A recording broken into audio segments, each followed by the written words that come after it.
Join me now, New York Times bestselling author, KAConsulting President, and Fox News contributor, Kellyanne Conway. She's also a pollster and a former senior counselor to President Trump. Kellyanne, great to see you. I've been thinking about your reaction to last night. Please give us your assessment of the vice presidential debate and Morgan's reporting.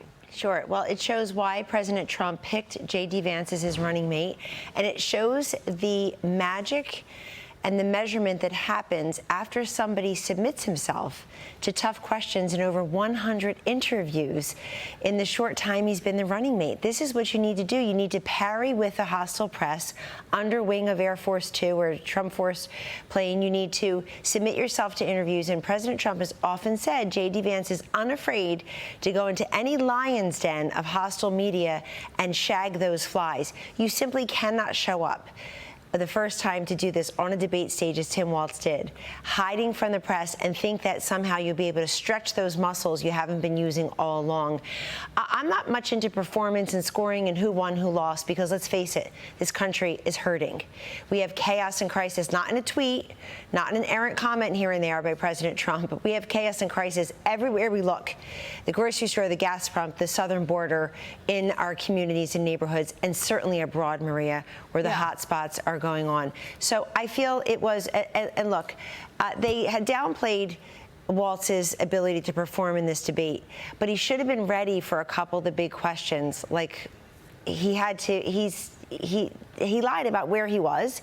He just say, I made a mistake. That was 25 years or 35 years ago. I made a mistake, but I was there for a while, and it matters. Here's the thing I saw last night. Tim Walz made a mistake by evading the facts and evading the media. J.D. Vance showed Americans who also have evolved on Donald Trump how he did. He wasn't for Trump all along, and that's okay. He said Trump's performance in office has convinced him to be a Trump advocate and, in fact, his running mate. That's a guy ready on day one to be president. No, I think you make great points. I think I would have liked to see a little more of the narrative that you are laying out. I would have liked to see a little more of an attack dog on from J.D. Vance to basically say, hey, the world is on fire. You've got two wars underway. Now you've got a strike. You've got inflation, which hit 40-year highs, and your girl was in charge these last 4 years. But I didn't hear enough on that about inflation, which is the #1 issue for people. But I agree, J.D. Came across calm and showed leadership. And Walz was certainly, well, he did look somewhat afraid. You know, he was the underdog. He was, and look, people don't need dad in plaid and folksiness. That's all adorable. Who's more accessible? Who do you want to have a beer with? We stopped asking those questions in our polling probably decades ago. Yeah. Because that's not what's at stake here, everybody. You need somebody who's fit, who's steady, ready, can be commander-in-chief, can be the steward of our domestic economy, all of which is incredibly important. These are the tests. You know, Maria, it's like the word electability. We heard that word ad infinitum for decades. Who's electable? Who, he can win, he can't win. We heard about Republican candidates. We heard about Donald Trump, and then he vanquished 17 Republicans in the primaries in 2016 and beat the queen bee herself, Hillary Clinton, who among an electorate that was plus female voters. We have been a majority of the voters. We decide the president since 1964. This is our 15th or 16th consecutive presidential race. Why is that relevant? It's relevant because the pundits and the political class ask who can win. Voters ask who can lead.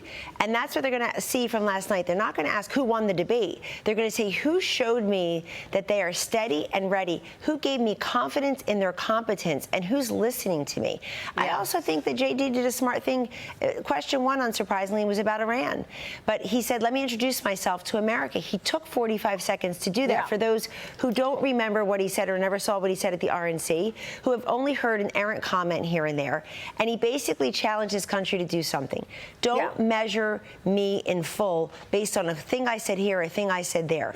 Measure me on what you see here. Am I ready to support the Trump agenda? And I believe he is. And you talked about attack dogs. We have Donald Trump for that. Mike Pence and Donald Trump had a very good relationship and a great presidency and vice presidency for 3 years, 11 months, and 2 weeks. It worked very well. Points. Yeah, very different good styles. Points. True on all of the above. So do you think last night's debate moved the needle on anything? It sounds like what you're saying is that you do think that people saw J.D. Vance for who he is. They saw leadership. They saw calm, and that did move the needle. But let's look at these polls because they do show an expanding race in key swing states for President Trump. A new Quinnipiac poll finds that in Georgia, Trump has a 6-point lead over Kamala Harris, 50% to 44. In North Carolina, Trump still has the edge, 49% to 47%. An Emerson poll also finds Trump tops Harris in Arizona, but the candidates are tied in Pennsylvania, Kellyanne. So first question, did last night move the needle? Do you feel like, in fact, he got more votes for the Trump ticket? And what do you think of these polls so tight?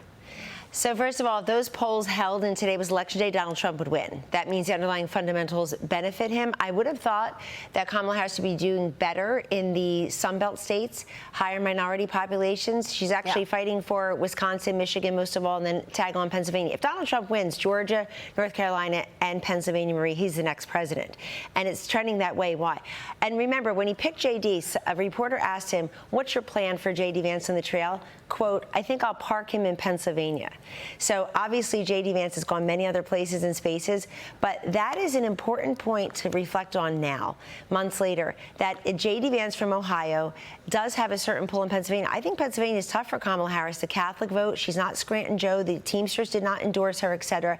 And what President Trump said to me in an hour-long interview 2 short days ago, Maria, is advisable. He feels that when he goes to these places, he had just been in Erie County, he's going to go back. He's doing that 2016 election schedule again, where it's the 22 counties, the 160,000 truly undecided voters. I think J.D. Vance is going to help that ticket win now because people are going to say the first choice Kamala Harris and Donald Trump made was their running mates. I prefer Vance over Walz. All right, check out Kellyanne's interview with President Trump on Fox Nation. Make sure to check out Here's the Deal with Kellyanne. It is streaming on Fox Nation. You can catch new episodes every Thursday. Kellyanne Conway. We'll be right back.